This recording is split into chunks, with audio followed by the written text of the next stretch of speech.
شاید نوجوان بچیاں بھی سن رہی ہوں.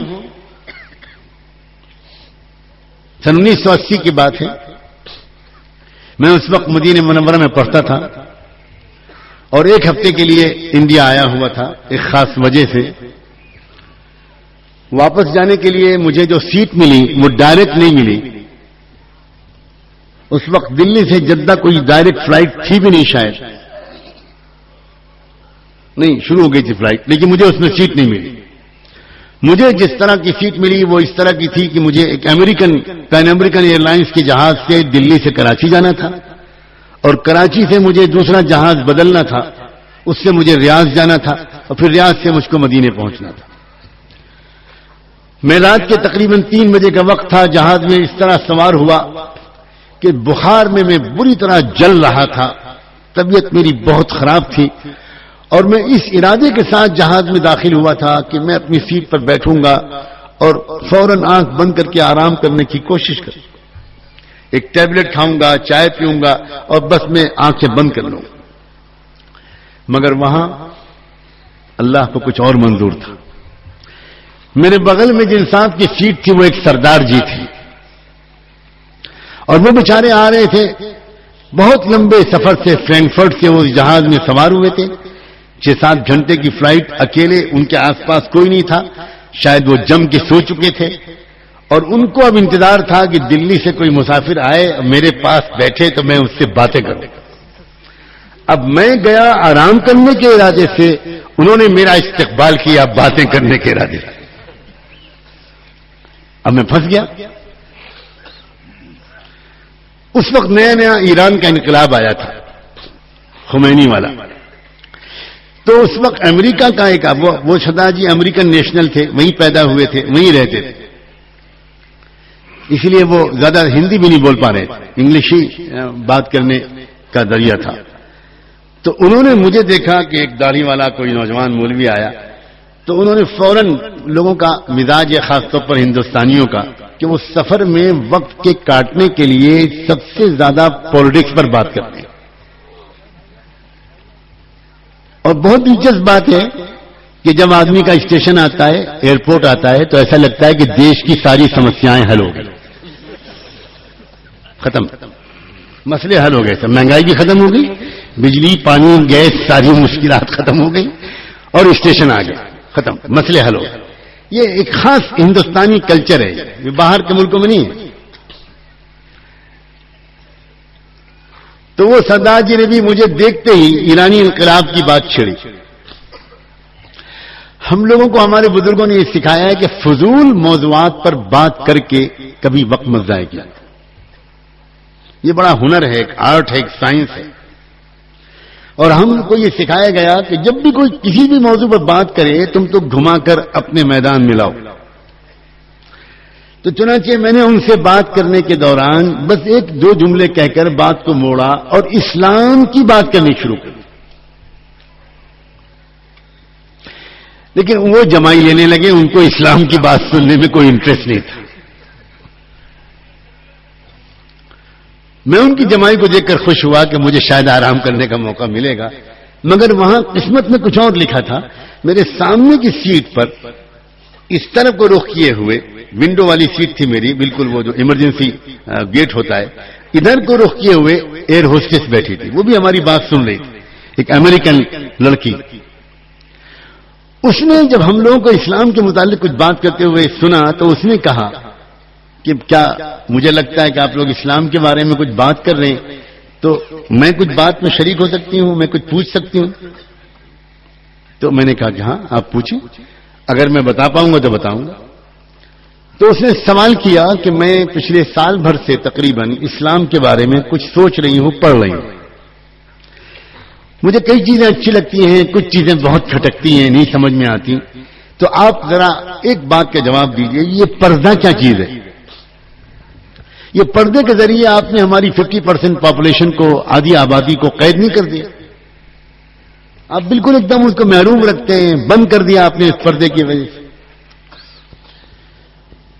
اللہ کرے لوگ اس سے کام لیں کہ ایک عادت اللہ تعالیٰ نے بہت پہلے سے ڈلوا دی ہے بزرگوں کی تربیت کے نتیجے میں.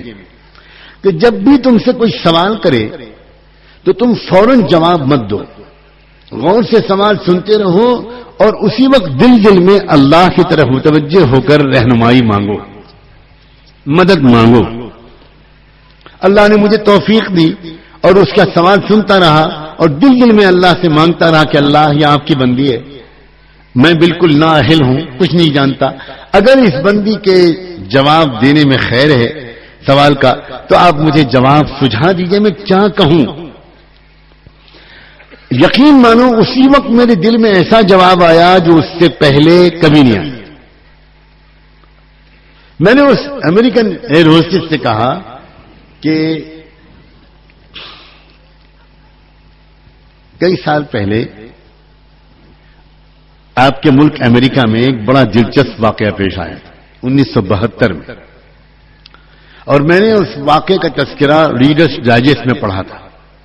وہ ایک سچا واقعہ تھا اور اس میں ہوا یہ تھا کہ ٹیکساس اسٹیٹ کا جو کیپٹل ہے ہیوسٹن، اس میں ایک واقعہ پیش آیا کہ ایک نوجوان نے اپنے بریف کیس میں $1.5 کی قیمت کے زیور اور جواہرات رکھے، اپنی گاڑی میں لے کر نکلا اور ایک چوراہے پر راؤنڈ اباؤٹ پر جس کے دائیں بائیں بلڈنگ میں اس کا فلیٹ تھا، اس نے چوراہے پر وہ بریف کیس کھلا ہوا بیچ چوراہے پر رکھ دیا کھول کر، اور خود گاڑی پارک کر کے اوپر اپنے فلیٹ میں گیا اور وہاں سے بالکونی سے دیکھنے لگا کہ اب میرے اس بریف کیس کے ساتھ کیا ہوتا ہے۔ وہی ہوا جو ہونا تھا۔ تھوڑی دیر کے بعد ایک اور کوئی نوجوان ادھر سے گزر رہا تھا اپنی گاڑی میں، رات کے 1 بجے تھے 2 بجے تھے، بالکل سناٹا تھا۔ اس نوجوان نے دیکھا کہ اس بریف کیس میں تو بڑا مال ہے اور کھلا ہوا ہے۔ اس نے گاڑی روکی، ادھر ادھر اچھی طرح دیکھا، اطمینان کیا کہ کوئی نہیں دیکھ رہا، تو جلدی سے اس نے بریف کیس اٹھایا اور گاڑی میں رکھا اور بھاگا۔ وہ جو بالکونی سے دیکھ رہا تھا اس نے گاڑی کا نمبر نوٹ کیا اور پولیس کو فون کیا۔ اب پولیس بھی ہمارے یہاں کی تو تھی نہیں کہ دلی میں اگر کوئی واقعہ ہوتا ہے تو لکھنؤ میں تلاشی ہوتی، وہ امریکن پولیس تھی اور اس نے اگلے ہی چوراہے پر گرفتار کر لیا۔ پھر کیس چلا تو میں نے اس لڑکی سے کہا کہ آپ کے یہاں کے ہائی کورٹ نے جو ججمنٹ دیا اس کیس کے سلسلے میں وہ میں آپ کو سنانا چاہتا ہوں، شاید اس میں آپ کو آپ کے سوال کا جواب ملے۔ ہائی کورٹ کا فیصلہ یہ ہوا کہ اصل مجرم وہ نہیں ہے جس نے کہ اس کھلے ہوئے بریف کیس کو اٹھایا، بلکہ اصل مجرم وہ ہے جس نے کہ اس بریف کیس کو کھلا ہوا چوراہے پر رکھا۔ اس لیے اس جو رکھنے والا تھا اس کو 6 مہینے کی جیل ود مینٹل ٹریٹمنٹ، دماغی علاج کے ساتھ، اور جس نے اٹھایا وہ اس کی ملکیت ہو گیا، لیکن عدالت اس کو ریکمینڈ کرتی ہے کہ جو اس کا پچھلا مالک تھا اس کو $20,000 کی مالیت کے جو زیور ہے واپس کر دے اور باقی خود خرچ کرے اور اس میں سے کچھ کسی چیریٹیبل سوسائٹی کو ڈونیٹ کر دے۔ یہ عدالت کا فیصلہ تھا۔ وہ لڑکی بہت حیرانی سے سنتی رہی۔ میں نے کہا آپ ذرا سوچنا پڑے گا کہ آپ کے سوال کا جواب اس میں سے کہاں سے نکلتا ہے۔ تو میں نے پھر اس کو اس کی مدد کرتے ہوئے ایکسپلین کیا کہ آپ کے یہاں کی عدالت کا فیصلے کی جو فلسفی ہے، جو اسپرٹ ہے، وہ یہ ہے کہ جس چیز کی حفاظت کی جانی چاہیے اس چیز کو اگر کھلا ہوا چھوڑ دیا جائے تو پھر اس کا مطلب یہ ہوا کہ جو سیٹی بجائے اگر کسی عورت اور لڑکی کو دیکھ کر تو اصل مجرم وہ سیٹی بجانے والا نہیں ہے، اصل وہ عورت اور لڑکی ہے۔ اسلام یہ کہتا ہے کہ عورت کا حسن و جمال ایک انتہائی قابل حفاظت زیور ہے، ایک خوبصورت ہیرا ہے جس کی حفاظت کی جانی چاہیے سماج کے کتوں اور جانوروں سے، سماج کے بھیڑیوں سے، سماج کے گرے ہوئے لوگوں سے۔ اب جو عورت اور لڑکی اپنے آپ کو خود سجا کر باہر نکالتی ہے تو آپ کی عدالت کے فیصلے کی روح سے مجرم وہ نہیں ہوگا جو سیٹی بجائے گا، مجرم وہ عورت ہوگی جو اپنے آپ کو کھلا ہوا پیش کرے۔ یقین مانے جس وقت میں نے یہ بات کہی وہ بالکل سناٹے میں آئی، جسے انگریزی میں کہتے ہیں نا کہ stunned, she was absolutely stunned. ایک جملہ نہیں بول پا رہے. ایک 2-4 منٹ کے بعد اس نے کہا کہ میں تو حیران ہوں, اسلام میں اتنی زبردست فلسفی ہے. میں بالکل مطمئن ہو گئی, میں سمجھ گئی کہ پردے کی فلسفی کیا ہے, اور میں اس کو اپریشیٹ کرتی ہوں. اتنی میں بات ہو رہی تھی کہ اتنے میں کراچی ایئرپورٹ آنے لگا اور اس کی سروس کا وقت شروع ہو گیا.